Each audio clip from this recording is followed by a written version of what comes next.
O presidente Lula discutiu rapidamente a situação da Venezuela com Donald Trump durante o telefonema da última segunda-feira e disse que qualquer solução para a crise no país vizinho deve ser pacífica e diplomática. A apuração é da Folha de São Paulo. Lula teria dito que ele e Trump deveriam tratar da situação da Venezuela no momento oportuno. O assunto ganhou mais projeção internacional hoje com a decisão do Comitê do Nobel da Paz de premiar Maria Corina Machado, líder opositora venezuelana e que foi impedida pelo regime de Nicolás Maduro de concorrer com ele, em julho do ano passado. Assunto para os nossos colunistas Daniela Lima, Leonardo Sakamoto e Carla Araújo. Timaço estrelado hoje, para sexta-feira. Boa tarde aos três, bem-vindos.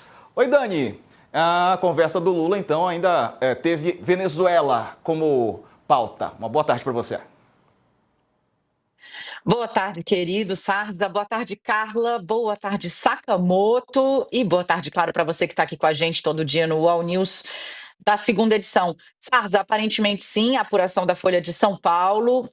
Luiz Inácio Lula da Silva, desde que a crise começou a escalar, para a gente entender exatamente por que estamos falando usando a palavra crise, Donald Trump colocou uma série de embarcações de guerra ali na costa do Caribe, próximo à Venezuela, no momento em que ele, por óbvio, tem ojeriza ao ditador Nicolás Maduro, e há aí uma articulação para considerar o tráfico de drogas venezuelano como uma organização terrorista, né? O que, em tese, poderia autorizar os Estados Unidos a investirem numa saída, digamos, bélica para a crise democrática na Venezuela, que se arrasta há anos.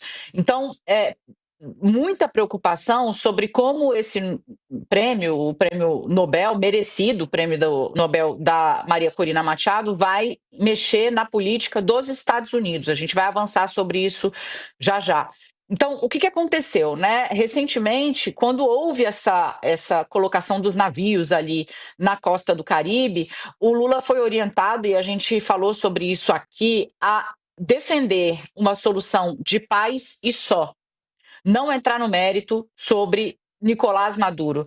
Lula não fala com Maduro desde que, quando Maduro alega ter vencido as eleições, o faz sem publicar as atas de votação, como nós fazemos aqui no Brasil e como a própria Venezuela fazia, inclusive sob Chávez e sob Nicolás Maduro. Foi a primeira vez essa eleição que ele alega ter vencido, mas não provou, com o apoio do Supremo Tribunal venezuelano, que lá também endossou manter esses documentos secretos, sendo que vigilantes, observadores internacionais fizeram uma contabilização ali durante o ato da votação e apontaram a vitória do candidato que Corina Machado teve que apresentar a disputa, uma vez que ela foi impedida de concorrer. Ela colocou o Gonzalez para entrar no lugar dela na disputa, e os observadores internacionais disseram: há indícios fortes de fraude na eleição venezuelana. O Brasil não reconheceu o resultado da eleição venezuelana e desde então Nicolás Maduro passou a atacar Lula, que falou: olha, aqui a gente ganhou, foi auditada a eleição, aqui tem boletim de urna, todo mundo pode conferir a sua urna, eu não vou discutir com ele em relação a isso. Agora, para reconhecer a eleição, tem que provar que ganhou a eleição limpa, né? Uma eleição limpa. Bom, por que Lula, então, tratou desse assunto brevemente e foi orientado a não entrar no mérito a respeito de Nicolás Maduro? Para não incentivar ali, ou para não mexer com um nervo sensível do presidente americano Donald Trump, que tem já posicionado ali forças que superam toda a capacidade militar da Venezuela. Essa informação foi publicada por um colunista da Folha também, o Igor Giloff. A gente precisa acompanhar agora os próximos desdobramentos, mas a orientação que foi dada ao Lula era essa: defender uma saída de paz e só. Inclusive porque para os americanos foi importante o Brasil não ter reconhecido o resultado da eleição venezuelana como forma, né, de mostrar que o país tem sim um compromisso com a democracia. Isso repercutiu inclusive entre parlamentares republicanos. É verdade. Vamos ver agora o momento completo em que a Maria Corina Machado ficou em choque quando recebeu a notícia de que é a vencedora do Prêmio Nobel da Paz. And I'm calling to inform you that in a few minutes it shall be announced here at the Nobel Institute that you will be awarded the Nobel Peace Prize for 2025. Oh my God. So the warmest congratulations to you, Maria. Oh my God. Oh my God. Well, I have no words. I thank you so much, but I hope you understand this is a movement. This is a achievement of a whole society. I am just one person. I certainly do not deserve this. Oh my God. I think both the movement and you deserve it. Sakamoto, Maria Corina Machado venceu o prêmio. Boa tarde. Boa tarde, Diego. Boa tarde, Dani. Boa tarde, Carla. Em choque fiquei eu ao ver que ela recebeu este prêmio, né? Com tanta gente que realmente está lutando, tipo, que estaria na frente, muito na frente dela para receber esse prêmio, para mim, eu fiquei bastante em choque também. Até porque, vamos colocar os pontos. Primeiramente, a Venezuela é um estado autoritário, né, governado por uma pessoa que claramente fraudou as eleições, né, e que reprimiu violentamente a oposição. Ah, mas peraí, você está criticando um e criticando o outro? Para quem tem um pensamento limitado de com tico e com teco, né, não vai compreender quando você coloca lá no ponto que pobre povo venezuelano que está imprensado entre uma oposição complicada e um governo mais complicado ainda. Então, minhas preces vão com o povo venezuelano, não com não necessariamente com todo o corpo da oposição. O fato é o seguinte, né? Primeiro, né? Eu acho super justo que o Prêmio Nobel da Paz possa se debruçar sobre o caso venezuelano, não tenha dúvida nenhuma. Mas aí você teria uma série de oportunidades de uma homenagem ocorrer para um coletivo, né, sabe? E não numa figura de alguém que é, na verdade, complicada. Ou seja, você tem uma possibilidade de reconhecer a luta coletiva pela democracia na Venezuela, né?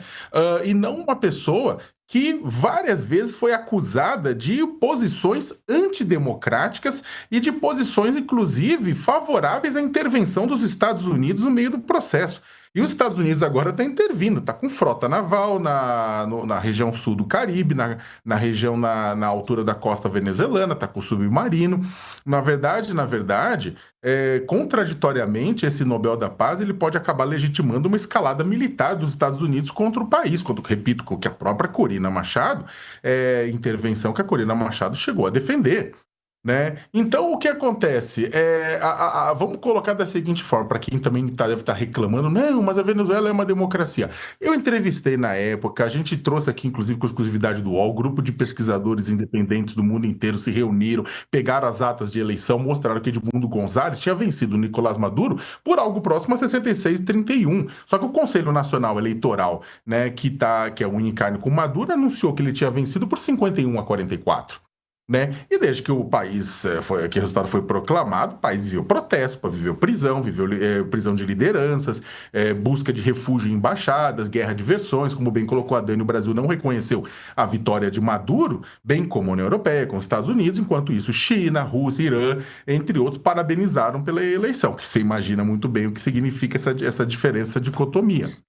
Agora, o ponto é que não significa que pelo outro lado de um líder autocrático, significa que está tudo bem, que a pessoa é ok, que a pessoa é uma democrata. Você tem muitos problemas relacionados a essa política, a essa pessoa, né, que não faz dela necessariamente, na minha avaliação, a melhor candidata. Nesse sentido, eu faria coro, né, eu entrevistei hoje de manhã o professor Pablo Shoa, né, do Institute of Americas da University College de Londres, né. Ele até fez uma provocação interessante. Ele falou assim, olha, teria sido mais oportuno neste momento um prêmio para organizações da sociedade civil nos Estados Unidos que estão atuando pela luta pela democracia, né? Até porque você tem num ano que o espectro do fascismo começa a se alastrar pelos Estados Unidos, né? O Comitê do Prêmio Nobel deveria olhar para dentro dos Estados Unidos. O medo que se coloca, na verdade, é que com o prêmio dado, o Nobel dado à oposição venezuelana dessa forma, na figura de alguém que, inclusive, defende, né, uma ação externa, né, isso aí, o medo é que isso possa significar um aumento de tensão, ou mesmo legitimar, né, uma ação direta dos Estados Unidos sobre a Venezuela, Diego. Repito, olha, eu já conheci vários prêmios Nobel da Paz, eu tive essa oportunidade, essa grata honra de conhecer vários Nobel da Paz, né, Desmond Tutu, o Ramos Horta, entre tantas e tantas outras pessoas, tive a oportunidade de entrevistar e nem sempre, muitas vezes, o Comitê de Oslo acerta, mas na minha avaliação, nem sempre. Bom, e você, Carla, como é que vê a conversa por telefone do presidente Lula com o presidente Donald Trump sobre a situação da Venezuela? Lula defendeu saída diplomática, né, para esse impasse. Boa tarde. Boa tarde, Diego, Dani, Sakamoto, tô de branco entre eles de preto aqui, né? Combinou direitinho. Bom, então, acho que a Dani falou um pouco dessa questão do presidente Lula, né? Que, de fato, somando um pouco com o que o Saka falou sobre o risco, né, de eventuais novas intervenções, mais intervenções dos Estados Unidos, também falou com a Raquel Landim um pouco sobre isso, sobre esse receio. Mas a ordem, conversando aqui com alguns auxiliares do presidente Lula sobre essa reação, é essa questão, como a Dani colocou, e como o presidente Lula tem agido desde a época das eleições ali na Venezuela, onde o posicionamento do Brasil foi a cobrança das atas, etc. O que dizem aqui, o presidente Lula, falam que sempre a Venezuela vai ser aquele assunto que traz a Lula algum certo desconforto por ser um aliado do passado e por deixar um pouco a narrativa da direita de, olha, o governo de Lula defende uma ditadura venezuelana e etc. e tal. Por isso, essa questão diplomática, e por isso, quando o Lula trata, né, como a reportagem da Folha de São Paulo mostra, quando o Lula trata deste assunto com o Donald Trump, é de uma forma bem sutil e diplomática, para não avançar sinais e não causar, Diego, confusão com alguma mensagem que possa interpretar uma forma de apoio do presidente Lula ao governo do Nicolás Maduro. Agora, eu vou deixar toda a análise do Prêmio Nobel, como o Saka comentou, sobre o histórico dele mesmo, de conhecimento sobre para quem o prêmio já foi dedicado, né? E não vou fazer tanto juízo de valor, mas eu acho que, pelo menos o fato de se colocar a defesa da democracia como um dos principais itens, né, para a escolha do Prêmio Nobel, eu acho que isso é importante porque a gente aqui no Brasil, a gente tem falado sobre a importância da defesa da democracia, né, e eu acho que é importante sempre que no mundo se faça essas ressalvas. Então, por esse ponto, eu acho que quando se escolhe o Nobel da Paz ligado à importância de defender a democracia no mundo, é um ponto positivo, mas eu não vou, só essa data vênia ao relator Sakamoto, mas faço as observações que ele fez em relação ao mérito ou não dessa escolha hoje.